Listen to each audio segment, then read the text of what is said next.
Graças a Deus. Evangelho segundo escreveu Mateus, capítulo 13, versículo 1 ao 9.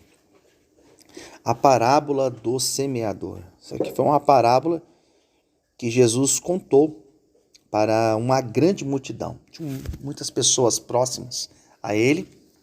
Diz a Bíblia que ele estava dentro de um barco. Vamos tentar imaginar a cena, né? Jesus, ele estava na praia, Mar da Galileia, ele entra dentro daquele barco, o barco afasta um pouco da praia e ele então prega para a multidão. E aquela pregação, Jesus ele usa parábolas, né? O que é parábolas? Às vezes a gente quer falar alguma coisa difícil, complexa para uma criança, por exemplo, e você conta uma parábola para a criança, né? Às vezes a criança não tem aquela capacidade para assimilar o entendimento, e você vai lá e conta uma parábola e fica mais simples, né? Às vezes fica mais simples, às vezes não fica tão simples. Essa parábola, Jesus queria falar sobre o semear da palavra. E ele vai dizer, quando ele fala assim, olha, versículo 3, o semeador saiu a semear. Então, quem que é o semeador? Aquele que leva a palavra, porque ele compara a palavra de Deus, sementes, né? Então, o semeador é aquele que está pregando. E ele vai dizer que o semeador, ele saiu para semear, e aquelas sementes, elas eram iguais, né? Todas eram iguais, era o mesmo semeador, e o que vai mudar é o solo. Então, o que Jesus queria contar para eles? Que cada pessoa que estava ali ouvindo aquela palavra era uma espécie de um solo. Que todos nós somos como que um solo que vai receber a palavra de Deus. Ele vai dizer que a palavra é a mesma. Ele vai dizer que a palavra ela tem o mesmo propósito, mas o que vai mudar vai ser o coração da pessoa que vai recepcionar a palavra. Então ele vai dar 4 exemplos, 4 tipos de solos, ou 4 lugares que a semente cai. O primeiro exemplo que ele vai dar está no versículo 4. Ele vai dizer que uma parte da semente, ela caiu junto ao caminho. Então, na verdade, essa semente ela não foi nem semeada. Ela caiu ali na beira do caminho, e ele vai dizer que vieram as aves e comeram aquela semente, e aquela semente, então, ela não produziu nada. Ela não chegou a fazer todo aquele processo de entrar na terra, de germinar, para depois crescer e se tornar uma árvore. E vai dizer que essa caiu na beira do caminho e as aves simplesmente comeram. E nada pôde ser feito. É interessante que, às vezes, a pessoa ela recebe a palavra ou ela ouve a palavra e, de repente, aquela palavra não germina no coração dela. Por que não germina? Porque vem as aves e roubam. Porque alguém chega e tira aquela palavra daquela pessoa. Vou dar um exemplo para vocês que vai ficar bem claro aqui, né? Às vezes eu chego para você, estou aqui pregando, né? Eu falo uma palavra para vocês, vocês estão ali ouvindo. Amém, recebo, eu creio, tomando posse. E de repente eu vou embora, entro no meu carro, vou embora. Daí chega um amigo aqui e fala assim para você, meu, sei, aquela palavra lá eu não achei que faz sentido, eu não acho que aquilo ali vai acontecer, eu não acho que aquilo ali faz um propósito, não sei se foi de Deus. E de repente a pessoa, ela ouve aquela palavra, só que aquela palavra não chegou nem a entrar no coração dela e produzir. Por quê? Porque aquela outra palavra que ela ouviu, roubou dela. Então, qual que é o grande problema, né? O grande problema é que, às vezes, a pessoa deixa que a voz do diabo seja mais alta no seu coração do que a voz de Deus. Às vezes parece que a pessoa dá mais crédito para aquilo que o amigo fala, que a pessoa do lado fala, do que para aquilo que Deus falou com ela.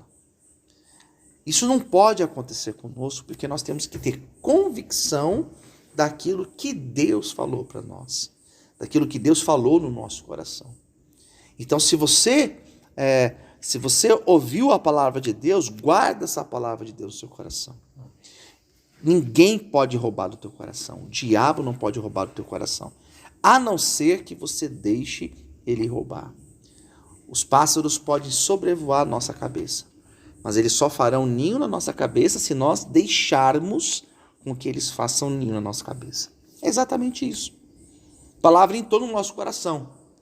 E ela só vai sair do teu coração se você permitir que outras palavras venham te influenciar e roubar aquilo que foi ministrado no teu coração. O segundo exemplo que ele vai dar é interessante também, está no 5. Outra parte da semente, elas também não foram semeadas. A outra parte, ela caiu entre as pedras, pedregais, onde não havia terra bastante, logo nasceu, porque não tinha terra funda. Mas vindo o sol, queimou-se e secou-se, porque não tinha raiz. Então, diz aqui que uma parte ela caiu entre as pedras. Ela cai entre as pedras e ela até cresce, né? Parece aquela erva que cai, né? Aquela semente que cai sem pretensão nenhuma. Às vezes você olha assim nos cantinhos, começa a nascer uma erva. Por quê? Porque a semente é algo de Deus, é algo fantástico. Você vê nas beiras assim, às vezes você encontra alguma coisa nascendo. Por quê? Porque ela vai nascer, de fato, né?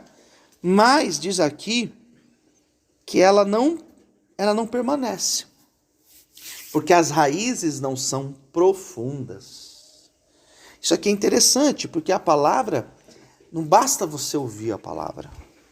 Não basta apenas você passar o período que você está passando aqui dentro, né, no seu processo de tratamento, ouvir palavra todos os dias, mais de uma palavra por dia.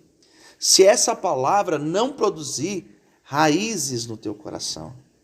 E o que é raiz? Raiz é exatamente o que dá sustentação para uma árvore. Uma árvore, ela não é formada apenas de fruto. Ela tem fruto, ela tem folha, ela tem um galho, ela tem um caule e ela tem as raízes. E cada uma da parte destas árvores, da árvore, ela possui uma função muito específica. A folha tem uma função, o caule tem uma função, o fruto tem uma função, a semente tem uma função e a raiz, ela tem uma função essencial. Porque se a raiz não estiver num local adequado, aquela árvore não vai prosperar, não vai para frente. Se aquela raiz não receber a água, se aquela raiz não tiver os cuidados devidos, se aquela raiz ficar doente, o fruto vai ficar doente. Então, quando Jesus falou daquela semente que caiu ali, caiu, e não criou raízes, o que ele vai dizer? Ele vai dizer que veio o sol e queimou e desapareceu. Não produziu o que poderia ter produzido. Então, a grande lição é que a palavra ela tem que entrar no nosso coração, mas ela tem que produzir raiz. Nós temos que estar fundados na palavra de Deus. Da mesma forma que uma casa, ela só permanece de pé se ela estiver bem alicerçada. O que acontece se a casa não estiver bem alicerçada? Quando vier o vento, quando vier uma tempestade, quando acontecer um tremor, ela vai cair, ela vai desmoronar. É aquela casa que foi edificada na areia, diz a palavra de Deus. Não tem sustentação. A pessoa que sai daqui, desse processo de tratamento, e não se firma na palavra, não permanece de pé. Por que nós aconselhamos? Olha, quando você sair daqui, procure uma igreja. Quando você sair daqui, continue buscando a Deus. Não é porque a gente quer que você vá lá para a nossa igreja, não é isso. É que você precisa estar enraizado em Deus. Porque se Deus for a tua raiz, pode vir o vento, pode vir a tempestade, pode vir a tentação, mas você permanece de pé. Amém? Depois teve uma outra parte, versículo 7, que ela caiu entre espinhos. Bom, daí os espinhos cresceram e sufocaram-na.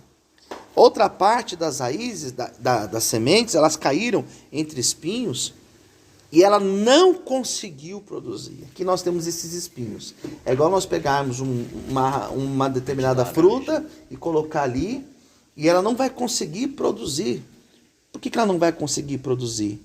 Porque os espinhos vão sufocar e ela não vai conseguir ultrapassar os espinhos. Interessante que, às vezes, a palavra ela é muito interessante. Porque Jesus, quando ele vai explicar essa questão dos espinhos, ele vai falar que as coisas do mundo sufocaram a palavra e ela não conseguiu produzir, né? Ou seja, para uma árvore produzir, nós temos que limpar todo o ambiente dela, daí ela cresce e produz. A pessoa, quando ela vem para um tratamento, ela se propõe a sair da sua casa, ela se propõe a largar tudo lá para vir aqui recomeçar a sua vida, mas ela ainda tem espinhos na sua vida, ela não vai produzir, porque ela está se enganando. Vai até crescer, mas vai crescer só até aqui. E daqui a pouco ele ali vai sufocar. É aquela pessoa que está na igreja, mas as coisas do mundo ainda atraem. É aquela pessoa que ouve a palavra de Deus, mas ao mesmo tempo ouve coisas que não edificam. É aquela pessoa que está na igreja, mas ao mesmo tempo está com o pé no mundo. Não adianta. É aquela pessoa que está se enganando. Ela se engana. Porque no fundo ela já está caída. No fundo ela já está no meio dos espinhos, das coisas do mundo, e ela não vai chegar em lugar nenhum. Daqui a pouco aquilo ali vai sumir. Daqui a pouco aquela palavra não vai fazer mais efeito no coração dela. Então, para nós produzirmos, nós temos que tirar tudo aquilo que é espinho na nossa vida. Das pequenas coisas. É um vício, é uma conversa, é um jeito. Mas é o meu jeito. Muda esse jeito. Pede para Deus te ajudar a mudar esse jeito. Mas é uma coisa que eu sempre fiz desde pequeno. Pede para Deus tirar isso do teu coração. Porque senão, não vai ter mudança. É o rancor, é aquele sentimento de vingança. Arranca isso do teu coração. Ora, pede para Deus tirar e Deus vai te ajudar. E o versículo 8 é a última parte, né? Teve uma outra parte. Graças a Deus, essa boa parte, ela caiu em boa terra. Daí não tem jeito, né? Caiu na boa terra, ela deu fruto. Daí aquela sementinha, ela produziu 100, 60 e 30. Ou seja, aquela semente multiplicou. Quando a pessoa realmente abre o coração e ela recebe a palavra, ela se torna uma terra boa, e ela recebe a palavra, ela dá fruto. Amém. Daí não tem jeito. Daí ele vai evangelizar, daí ele vai pregar, daí ele vai testemunhar. Daí ele com a boca fechada ele vai estar pregando. Não precisa falar mais nada, não precisa falar nada. Só o jeito dele. As pessoas já olham e já vê a mudança. Pô, o cara mudou. Ele tinha um jeito, ele era assim, ele tinha um temperamento. Hoje ele é uma outra pessoa. Por quê? Porque a palavra entrou no coração dela e trouxe a mudança. Amém. Então Jesus falou assim, a gente tem que ser essa boa terra. A palavra tem que entrar e tem que produzir fruto. Qual é o fruto que a palavra está produzindo na nossa vida? Qual que é o fruto? Fruto é o resultado. Né? Você olha para o fruto e fala assim, aquele ali é um pé de goiaba. Daqui eu estou vendo. Ali é um pé de manga. Estou vendo daqui. Tem o fruto. Qual é o fruto que nós estamos dando? Porque às vezes a pessoa sai daqui e ela não dá fruto. Ou então dá um fruto que não presta. Nós temos que dar fruto. As pessoas têm que ver na nossa vida o fruto de Deus. O temperamento mudou. O jeito mudou. A forma de pensar mudou. Tudo muda. Por quê? Porque a palavra entra e ela produz o efeito de transformação. Evangelho é transformação. Zaqueu roubava, largou de roubar. Né? A mulher era prostituta, parou de prostituir. O cara fazia, mudou, não faz mais. Por que não faz mais? Porque na igreja não faz nada. Eu queria que a igreja fizesse, mas a igreja não faz, não tem esse poder. Quem faz é o Espírito Santo de Deus, é a palavra de Deus quando penetra no nosso coração e nós deixamos ela produzir fruto. Daí vai produzir muitos frutos. Daí Jesus fala assim, quem tem ouvidos para ouvir, ouça. Porque não adianta você ter ouvido. Ouvido vocês têm, eu tenho. Nós temos 2 ainda. Mas não adianta ter ouvido e não ouvir. Às vezes a pessoa tem ouvido, mas o ouvido é só para segurar óculos, né? Só para segurar a máscara. Não é para ouvir. Tem que ouvir. Ouvir. Tem gente que não gosta de ouvir. Tem gente que não sabe ouvir. Tem gente que, né, não sabe ouvir, não. Não sabe ouvir uma palavra negativa, não sabe ouvir uma crítica. Tem gente que não sabe ouvir. Tem gente que não gosta de ouvir, gosta de falar. Jesus falou assim, não, você tem que ter ouvido. Para ouvir e praticar aquilo que você ouviu. Amém, queridos? Então que Deus abençoe. Vamos aplaudir Jesus. Bem forte, glória a Deus.